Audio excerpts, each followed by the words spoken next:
Iya, aku minasan, welcome back again with Mr. di sini. Jumpa lagi di pembahasan One Punch Man. Berhubung ya, new chapter udah rilis di berbagai situs kesayangan beberapa hari lalu. Maka udah waktunya buat Mr. Game membahas hal menarik apa aja muncul di chapter terbaru kali ini, Re. So, langsung aja kita menuju ke kontennya, G. Let's go. Guys, chapter 184 One Punch Man mengambil judul Scout alias pencari bakat, suatu istilah yang lumayan akrab buat kita dengar. Dan bagi yang suka bola dan olahraga lainnya, mungkin gak asing dengan istilah scouting, suatu kegiatan yang bertujuan untuk mencari potensi terbaik. Well, chapter kali ini ya memang fokus membahas permasalahan itu. Adapun buat cover packnya, kita disajikan dengan penampilan Saitama yang begitu gagah lengkap dengan pose cool yang mengenakan kostum andalan. Nah, kita mulai masuk ke ceritanya nih. Cerita bermula dengan tawaran dari pihak broadcasting kepada Tatsumaki agar dia menjadi bintang iklan utama yang mempromosikan terkait rekrutmen menjadi pahlawan. Awalnya Tatsumaki menolak tawaran itu karena merasa bukan sesuatu hal yang penting, namun ia berubah pikiran setelah mengingat obrolannya dengan Saitama dulu. Nampaknya Tatsumaki berpikir untuk memberi kesempatan bagi para bibit-bibit pahlawan di luar sono ya mempunyai ketertarikan menjadi pahlawan. Persis seperti Saitama yang dulunya lemah, namun bisa menjadi kuat berkat tekadnya sebagai hero.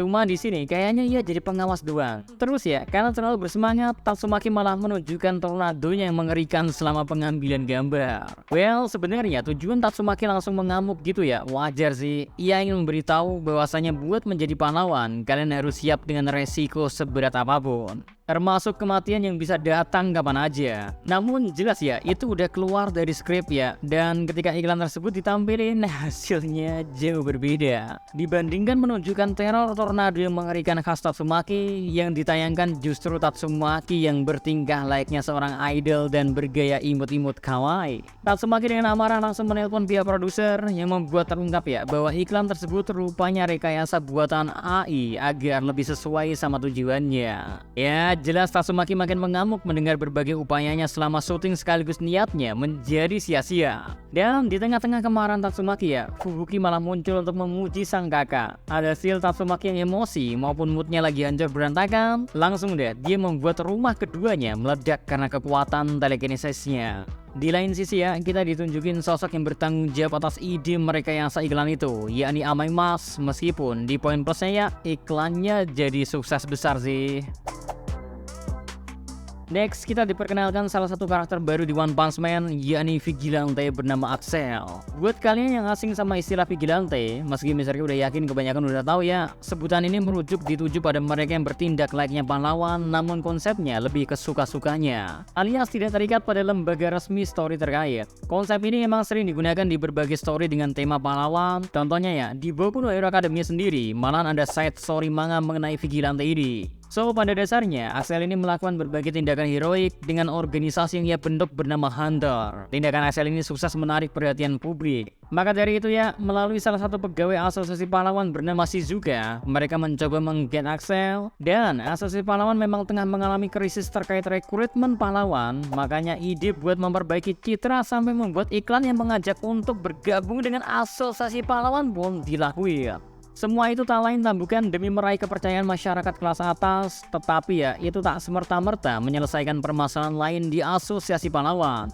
Mereka punya problem lain, misalnya terkait dana yang banyak dihabiskan untuk mendukung proyek Dr. Bovoy, karena ujung-ujungnya sistem pertahanan maupun bangunan kompleks asosiasi pahlawan ternyata bisa hancur juga, Rek. So, kepercayaan mereka terhadap proyek Dr. Bovoy telah menurun. Mana bilangnya ini adalah dinding tak tertembus? Ya, dari sisi Bovoy kita diperlihatkan beliau yang tengah melihat rekaman yang membuatnya mengetahui ini semua masih ulah Saitama, sehingga membuatnya geram terhadap si botak berjubah.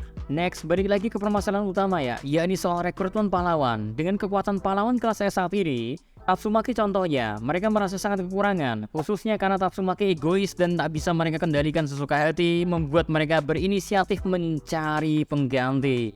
Namun mencari pengganti jelas tak semudah itu, Rek. Dari track record ya, tak ada peningkatan dari mereka yang berniat menjadi pahlawan. Ini yang membuat mereka kesulitan mencari sosok sehebat Tatsumaki ataupun pahlawan kelas S lainnya. So, alternatif lainnya ya, mereka yang menjemput bola untuk merekrut sendiri mereka yang berpotensi. Axel menjadi salah satu pilihannya.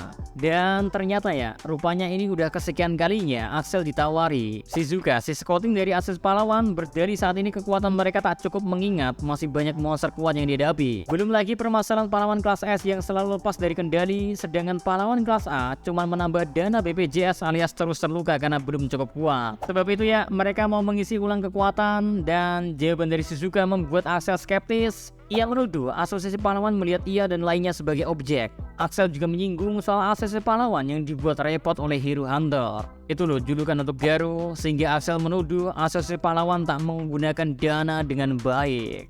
Shizuka menjelaskan dana masih digunakan untuk keperluan lain, seperti mengatasi kerusakan akibat pertarungan. Lalu melanjutkan obrolan ya, Shizuka menawarkan ia dan timnya untuk bergabung secara profesional. Oh iya, Hunter buatan Axel udah sangat terkenal di publik, mereka bahkan telah berhasil mengalahkan monster level demon banyak. Namun ada yang dibayar mahal berkat prestasi ini. Hunter yang tadinya berisi 53 orang, berkurang menjadi 48, lantaran 5 anggota lain gugur dalam pertempuran, Re. Shizuka sedikit mendapat celah dari kesudahan Axel. Ia memberitahu ya, bergabung dengan asosiasi pahlawan akan membuat mereka bisa mempunyai amunisi lebih baik dan juga penanganan medis yang memadai. Gilanya lagi ya, Axel sampai ditawari posisi pahlawan kelas S dengan catatan anggota lainnya harus memulai dari pahlawan kelas C dan B.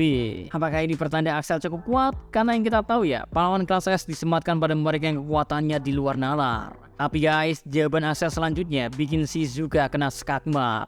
Axel membongkar semua kebusukan asosiasi pahlawan. Pertama ya, ia membahas soal semua pengumpulan kekuatan yang mereka lakuin, tak lebih tak kurang demi bisa melindungi mereka yang kaya raya. 2. Axel membicarakan terkait markas baru yang malah jadi perlindungan bagi mereka yang punya uang. Parahnya lagi ya, asosiasi pahlawan memberikan tempat tinggal untuk pahlawan kelas A agar mereka bisa menggunakan kekuatannya ya sebagai petugas keamanan. So, secara gak langsung ya, asosiasi pahlawan ketahuan memberi double job kepada pahlawan kelas A yang tinggal di markas asosiasi pahlawan. Di closing statementnya ya, Axel tak mau bergabung ke organisasi yang korup. Well, tentunya ya, Axel bukan satu-satunya yang coba direkrut. Ada Raiden, seorang ahli sumo yang menjadi juara sumo sebanyak 700 kali beruntun. Raiden menyadari maksud dari sang scouting. Bagaimanapun ya, asosiasi pahlawan dan pihak militer kekurangan amunisi untuk melawan monster yang jumlahnya terus meningkat. Sama halnya dengan Axel, Raiden juga ditawari untuk ada di posisi pahlawan kelas S, namun ia menolak dengan tegas. Dan Raiden selanjutnya mengucapkan terkait akan munculnya organisasi pahlawan baru ke publik. Raiden telah bergabung ke organisasi tersebut, dan informasi yang simpang siur ini ya juga nampaknya telah sampai ke pihak asosiasi pahlawan yang membuat mereka kaget setengah mati. Pernyataan senada juga disampaikan oleh Axel. Malahan ya, Axel sampai memperingatkan Shizuka untuk mencari pekerjaan baru. Karena tak lama lagi, asosiasi pahlawan akan hancur. Dan beberapa donatur dan sponsor telah berpindah ke organisasi baru ini, tak terkecuali Axel dan tim hunternya. Dan selain itu ya, Axel menginformasikan ada beberapa pahlawan kelas S yang telah dikontrak secara diam-diam. Selanjutnya, kita diajak ke laboratorium milik Dr. Kuseno. Di sana, Dr. Kuseno terlihat tengah mengupgrade Genos. Sambil diperbaiki ya, Genos bicara soal kecurigaan ia terhadap asosiasi pahlawan. Ya, ketika ditanya oleh Dr. Kuseno, apa rencana Genos selanjutnya? Ya, kita nggak diperlihatin apa yang menjadi jawaban dari Genos. Tapi kita melihat, karena di panel terakhir ditutup sama ekspresi terkejutnya Saitama melihat iklan Tatsumaki. So itu artinya mungkin tetap aja ya, Genos bakalan patuh sama si botak alias tetap ngikutin si botak sampai kapanpun dimanapun itu. So itu dia review chapter kali ini guys. Kurang lebihnya mohon maaf, dan kalau ada kritik saran silahkan cuit-cuit di komentar, oke? Terus masalah tanggapan Mr. K ya, gak banyak soal new chapter ini. Karena ngebedah obrolan Shizuka sama Axel udah cukup kompleks. Intinya ya, buat story kedepannya, Mr. K cukup penasaran apakah organisasi baru ini bisa menjadi jawaban dan solusi dari keburukan asosiasi pahlawan. Sebenarnya Mr. K tahu jawabannya karena Mr. K juga baca versi one-nya. Tapi ya, Mr. K simpen dulu buat rasa penasaran yang luar biasa ini. So, see you next time on Instagram Stay safe everyone. Salam animania.